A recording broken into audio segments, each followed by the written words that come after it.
الحمدللہ رب العالمین والصلاة والسلام علی رسولہ الکریم وآلہ وصحابہ اجمعین برحمتک یا ارحم الراحمین اما بعد فاعوذ باللہ من الشیطان الرجیم بسم اللہ الرحمن الرحیم۔ میرے پیارے بہنوں، میری پیاری بہنوں اور میرے پیارے بھائیوں اور بچوں، السلام علیکم ورحمۃ اللہ وبرکاتہ۔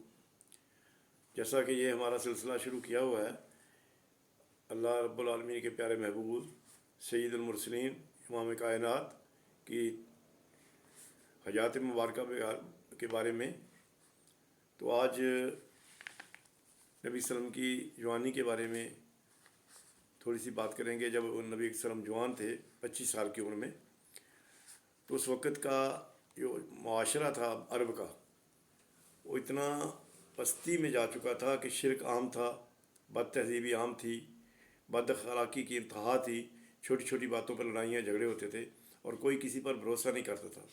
لیکن ان حالات میں بھی نبی اکرم صلی اللہ علیہ وسلم اتنا ایماندار، اتنے سچے تھے کہ لوگوں نے نبی اکرم صلی اللہ علیہ وسلم کو الامین اور الصادق کا خطاب دے دیا تھا۔ اس کی وجہ یہ تھی کہ جب بھی کوئی شخص مکہ سے باہر جاتا تو اپنی چیزوں کا، اپنے سامان کا اس کو فکر ہوتا کہ پیچھے کون سنبھالے گا، تو وہ نبی وسلم کے سپرد کر کے جاتا۔ کئی سال تک بھی لوگ نہیں آئے اور نبی وسلم کے پاس ان کی امانتیں پڑی ہوتی تھیں، تو ان امانتوں میں ذرہ برابر بھی کمی بیشی نہیں ہوتی تھی۔ تو اس لیے جو بات کرتے تھے وہ سچ کرتے تھے۔ جو حرم پاک والا واقعہ ہے، جو میں نے آپ سے عرض کیا تھا پچھلی ویڈیو میں کہ ہجر اسود کو نصب کرنے کا، تو وہ بھی انہوں نے سب نے اسی لیے ایکسیپٹ کیا تھا کہ یہ سب سے اعلیٰ ظرف اور اعلیٰ مقام تھا نبی وسلم کا اس معاشرے میں بھی، جس معاشرے میں بد تہذیبی اور بد اخلاقی کی انتہا تھی، اس میں بھی نبی اکرم صلی اللہ علیہ وسلم کا سب سے اعلیٰ مشورہ تھا، مرتبہ تھا۔ تو انہی دنوں میں ایک خدیجہ نامی عورت جو نبی وسلم کی زوجہ محترمہ بنی بعد میں، ان کا بڑا چرچہ تھا۔ ان کو ان کی اچھائی اور ایمانداری کی وجہ سے ان کا نام بھی لوگوں نے بہت ہی پاکیزہ قسم کا، یعنی الطیبہ، تو ان کا نام الطیبہ رکھا ہوا تھا۔ تو وہ ان کی ایک تجارت کا کاروبار تھا ان کا، اور وہ تقریباً مکے کی سب سے مالدار خاتون تھیں، اور جو ملک شام کو قافلے جاتے تھے سامان لے کر، ان میں سب سے زیادہ ان کا اکیلی کا سامان ہوتا تھا۔ جتنے قافلے میں جتنے تاجر ہوتے ہیں، سب تاجروں کا مل کر ایک طرف اور ان کا ایک طرف ہوتا تھا۔ تو جب ان کو پتہ چلا کہ ایک شخص ایسا ہے کہ جس کو امین اور صادق کا لقب دیا گیا، تو اس کے لیے انہوں نے نبی اکرم صلی اللہ علیہ وسلم کو پیغام بھیجا اپنی تجارت کا مال لے جانے کے لیے، اپنے ساتھ کاروبار کرنے کے لیے۔ تو نبی اکرم صلی اللہ علیہ وسلم نے اپنے چچا سے مشورہ کر کے اس کو قبول کیا۔ پھر نبی اکرم صلی اللہ علیہ وسلم جب مال لے کر گئے ملک شام میں اور واپس آئے، تو کتنے گنا زیادہ منافع ہوا جتنا کہ پہلے ہوتا تھا۔ تو اس طرح وہ نبی اکرم صلی اللہ علیہ وسلم کی ان کے ساتھ ایک تعلق بن گیا، اور بعد میں انہوں نے نبی اکرم صلی اللہ علیہ وسلم کو اب شادی کا پیغام بھیجا۔ تو نبی صلی اللہ علیہ وسلم نے اپنے چچا حضور سے مشورہ کر کے ان سے شادی کر لی۔ تو گویا ایک صادق اور امین کی شادی ایک طاہرہ کے ساتھ ہو گئی، جن کو پاکیزہ اور طاہرہ کہا جاتا تھا، ان کا لقب تھا۔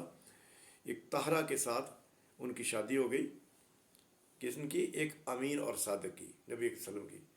تو اس میں اللہ تعالیٰ رب العالمین قرآن پاک میں سورۃ دعا میں فرماتے ہیں نا، اسی بارے میں فرمایا اللہ تعالیٰ کے، وہ فرماتے ہیں فَإِنَّكَ لَعَلَىٰ خُلُقٍ العظیم، کہ بے شک اے پیارے محبوب آپ اخلاق کی بلندیوں پر ہیں، یعنی اخلاق حسنہ کی بلند ترین سطح پر ہیں۔ تو اسی میں ایک اور دوسری آیت میں فرمایا جب شادی ہو گئی، وَوَجَدَكَ عَائِلًا فَأَغْنَىٰ، اے نبی جب ہم نے تمہیں دیکھا کہ تنگ دستی میں ہو تو ہم نے تمہیں غنی کر دیا۔ یعنی ایک مالدار ترین عورت جو اس وقت کی، ان کے ساتھ شادی ہو گئی تھی۔ یوں نبی صلی اللہ علیہ وسلم کی زندگی بہت ہی آسان زدہ ہو گئی، لیکن پھر بھی نبی صلی اللہ علیہ وسلم اس حالت میں بھی ہر وقت پریشان رہتے، غور و فکر کرتے رہتے۔ تو گویا ایک تیاری ہو رہی تھی قانون فطرت کو سمجھنے کی، اکیلا محسوس کرنا، اپنے آپ کو اکیلے میں جا کے بیٹھنا، تنہائی میں بیٹھنا۔ تو اسی لیے اکثر وہ پھر جب بہت زیادہ پریشان ہوتے تو غار حرا پر چلے جاتے، تو तैनात कई दिन वहाँ रहते, और हज़रत ख़दीजा उनके लिए सत्तू वगैरह खाने का सामान दे देती जो दो तीन दिन तक होता। तो वहाँ पे जाकर इबादत करते। लेकिन इबादत की मसला ये है कि नबी सल्लल्लाहु अलैहि वसल्लम वहाँ पे इबादत कौन सी इबादत करते थे, क्योंकि किसी नबी के पैरोकार तो नहीं थे, कोई दीन के साथ उनका तल्लक नहीं था, पिछले दीन के साथ। कोई जो नबी होता या जिनको पैरोकार रहते तो फिर उसका उस वक़्त क्या किस चीज़ से तल्लक था नबी वसल्लम की इस बात का, तो इबादत का। और इबादत ये थी कि जब अकेले होते, परेशान होते कि ये लोग इतनी बेहयाई क्यों कर रहे हैं, ये हालात किधर जा रहे हैं, इतनी बदतहजीबी क्यों है वक्त, तो ये फितरत के ऊपर गौर व फिक्र करना, यही अल्लाह के नबी की इबादत थी। तो सोचते रहते कि ऐसा क्यों है, परेशान हो जाते इन बातों से। तो इसीलिए वहाँ पे जाके इसका बात का गौर व फिक्र करते कि क्या मसला क्या है, क्यों लोग इस बात को भूले हुए हैं, क्यों अल्लाह के साथ जो रब्बुल आलमीन के साथ शिरक कर रहे हैं, क्यों ये बदतहजीबी कर रहे हैं, बद अखलाक़ी कर रहे हैं। तो इन चीज़ों के लिए वहाँ पे बैठा करते थे, जाते थे। तो वहीं पर हज़रत जबरील अलैहिस्सलाम तशरीफ़ लाते हैं। ये जो गौर व फिक्र वहाँ पे करते हैं, ये नौई इंसानी की हालत में मुब्तला, ख़ास तौर पर ख़ुद आपकी सल्लल्लाहु अलैहि वसल्लम की कौम अखलाक के एतबार से कितनी पस्ती में जा चुकी है। बस इसी चीज़ को सोचने समझने के लिए वहाँ जाकर बैठते। तो फिर वही कैफियत थी जिसके साथ रसूल करीम सल्लल्लाहु अलैहि वसल्लम गार हिरा में इत्काफ़ फरमाया करते थे।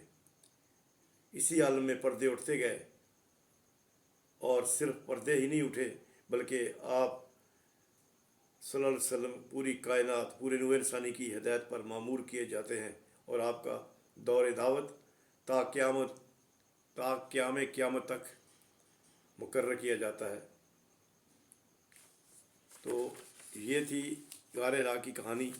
तो इस वक्त फिर वहाँ पे आते हैं, जबरील अलैहिस्सलाम तशरीफ़ लाते हैं, और नबी वसल्लम को, यानी रवायत में है कि उस वक्त ना तो वो नबी वसल्लम जैसे सोने की हालत में होता, लेकिन सो नहीं रहा था, नींद बेदारी की हालत में ये वाक़या पेश आता है।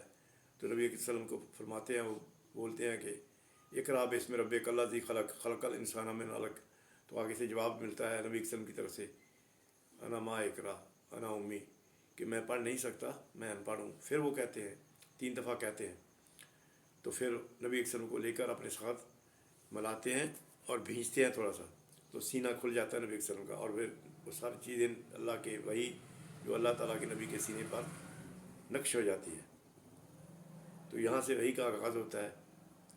फिर कुछ अर्सा ये वही माकूफ़ हो जाती है, लेकिन फिर कुछ अर्सा के बाद फिर वही नाज़िल होती है, जिसमें फरमाया गया, या अय्युहल मुदस्सिर कुम इल्लैला कुम या अय्युहल मुदस्सिर कुम फ़अन्ज़िर व रब्बिका फ़कब्बिर, क्या कपड़े में लिपटे हुए उठ और अपने रब की बड़ाई बयान कर, और लोगों को डरा, और लोगों के सामने अपने रब की बड़ाई बयान कर। तो ये थी गार हिरा की कहानी, जहाँ से नबी अकरम सल्लल्लाहु अलैहि वसल्लम को इस मकाम आली पर अल्लाह ताला ने मुस्तफ़ा फरमाया। तो यहाँ से फिर आगे चलता है सिलसिला, फिर इंशाअल्लाह ये अगली मजलिस में हम इसके बाद शुरू करेंगे। तो इजाज़त चाहता हूँ आपसे। वस्सलामु अलैकुम वरहमतुल्लाहि वबरकातुहू। सुबहान रब्बिका रब्बिल इज़्ज़ति अम्मा यासिफून व सलामुल मुरसलीन वल्हम्दुलिल्लाहि रब्बिल आलमीन। तो एक छोटी सी हदीस बयान करूँगा जाते जाते कि नबी सल्लल्लाहु अलैहि वसल्लम ने फरमाया कि 2 कलमे बहुत आसान है ज़बान पर, लेकिन जब क़यामत वाला दिन होगा तो बहुत वज़नी होंगे। यानी पूरी एक तरफ उनका वज़न होगा, एक तरफ सबका वज़न हो, फिर भी वो भारी होंगे। तो अरबी में अल्फाज यूँ अल्फाज हैं कि कलिमतैन खफ़ीफ़तैन फ़िल लिसान सकीलतैन फ़िल लिसान सकीलतैन फ़िल मीज़ान। तो ये 2 कलमे हैं, ये बहुत खफ़ीफ़ हैं ज़बान पर, लेकिन जब तराजू में डाले जाएंगे तो सबसे भारी होंगे। वो हैं सुबहान अल्लाह बिहम्दिही सुबहान अल्लाह अज़ीम। तो उठते बैठते ये ज़िक्र किया करो। आखिरी अशरा चल रहा है दोस्तों, आखिरी अशरे की दुआ है, अल्लाहुम्मा इन्नका अफ़ुव्वुन तुहिब्बुल अफ़्व फ़अफ़ु अन्नी। तो इसको कसरत से मांगो, अल्लाह ताला हमें माफ़ करे, हमारे गुनाहों से दरगुज़र फरमाए, और हमें नेकियों की तौफ़ीक़ अता फरमाए, एक दूसरे का भला करने की तौफ़ीक़ अता फरमाए। तो अस्सलामु अलैकुम वरहमतुल्लाहि।